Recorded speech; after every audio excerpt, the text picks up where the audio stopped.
and at first you think, oh well, that's actually just a cute story, and then you're like, nah, this is crazy, he needs to get away from her now.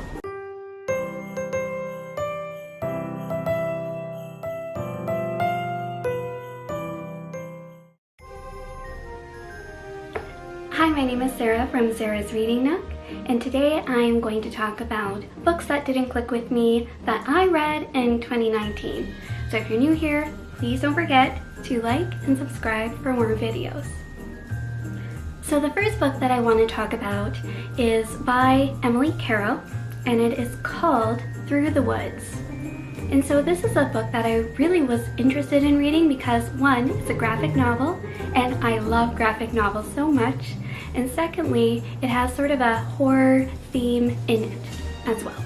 Something I didn't like about the book, the illustrations were beautiful, but they were fairly cluttered, and I don't really like to see too much going on when I read a graphic novel. I really want it to be about the story and have the animation, or not the animation, the illustration be complementary to the story. Additionally, it was supposed to be a little bit more scary, at least that's what I was hoping for, and I don't feel that was the case with this book.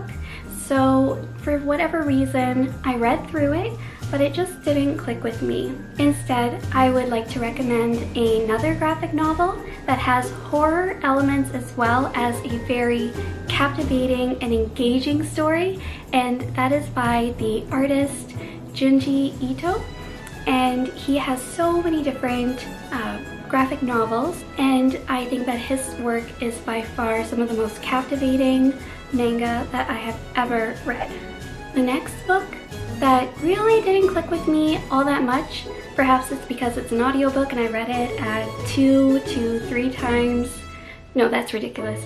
I listened to it at about 1.5 to 2 times speed while I was doing different chores in my house or my apartment. And the book is called The Death of Truth, Notes on Falsehoods in the Age of Trump.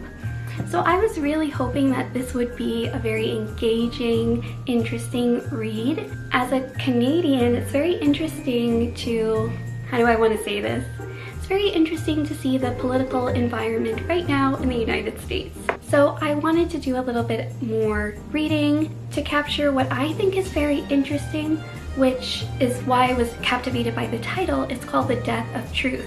The whole fake news, half-truths, lies becoming real, that's a very odd thing. And as someone that studies science and takes science very seriously, it's astounding to me that there would be different truths when there are obviously lies. Anyhow, I'm going to go on a tangent. The book did not really captivate me. It was very similar to all of the sort of narrative that I have been hearing in the news recently over the last couple of years, and it didn't engage me to the full extent. And I would like to recommend another book title in lieu of this one, and that is Becoming by Michelle Obama. And I know that is a favorite and you have heard of that. Everyone has heard of that book, but really it is just so uplifting and inspirational. And even if you don't agree with her politically, she is a very aspirational person, in my opinion. So over the last little while, I have been reintroduced to poetry, and I've read poetry by very amazing poets. One of them that I love is Rupi Kaur.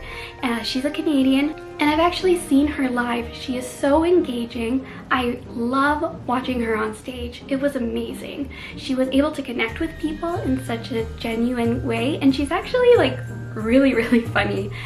So listening to more poetry, reading more poetry, I thought, well, this is another poetry book, so why don't I read it? So the book title is called The Last Time I'll Write About You. And honestly, perhaps I didn't read this at the right time in my life. I'm not quite sure, but really the poetry didn't click with me. Again, I feel bad saying this, but I can't remember a single poem from the actual book. Whereas great poetry books I will read again and again and again. I think that you should read the book, it's very short. Most poetry books are very short, they're poems. So I would say give this a shot, see if you like it. If you do, let me know what you liked about it. Poetry is such a emotional, sort of spiritual experience that people can have, and everyone can have a different opinion, and that's what's so great about reading books and reading poetry. You can read whatever speaks to you. One book that I would recommend in lieu of this one is Honey by Rupi Kaur. I think she is a masterful poet. She writes engaging work. It really speaks to me. Some of her poems, they like crush me and they hurt, and others make me feel just euphoric and happy. And I guess it's kind of funny that I can be so easily swayed by poems. But anyway, I would highly recommend her work. Okay, and the last book that didn't click with me was a book that became a Netflix series, and if you have not watched it, I would definitely recommend that you do watch it. So the book and the series is called You, and it's originally written by Caroline Kepnes, or Kepnes? Not really sure how to say the last name. Again, I need to do more research. Oh my god. So the Netflix story is something that really I found awesome. It was so interesting to watch. I didn't want it to end. I was just like devouring each one of the series and all the episodes, and I just loved it so much, and I watched it with my partner who also loved it, and it was so interesting to see his perspective. Basically, it's just a regular story about a guy that falls for a girl, except he is a crazy stalker. The further along the series go, the more crazy stuff happens, and the more you are shown his psychopathic mind and tendencies and behaviors.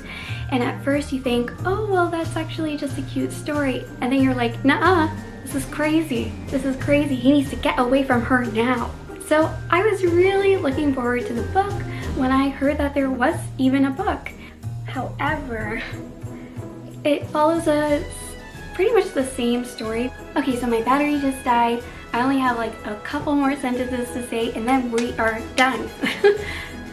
So anyhow, I was talking about You. The reasons why I didn't like the book is because it felt like very misogynistic, awful, disgusting, vulgar writing. And to be fair, that is probably how a psychopath would think, and how they would act, and how they would talk about, you know, their victims. But I just couldn't stand reading it, and I didn't want to read it. And so the farther I got, the worse it was. But just to wrap everything up, that is everything that I read in 2019 that really didn't click all that well with me. Oh, here's Olivia. So if you like this video, please give it a like and subscribe. Bye!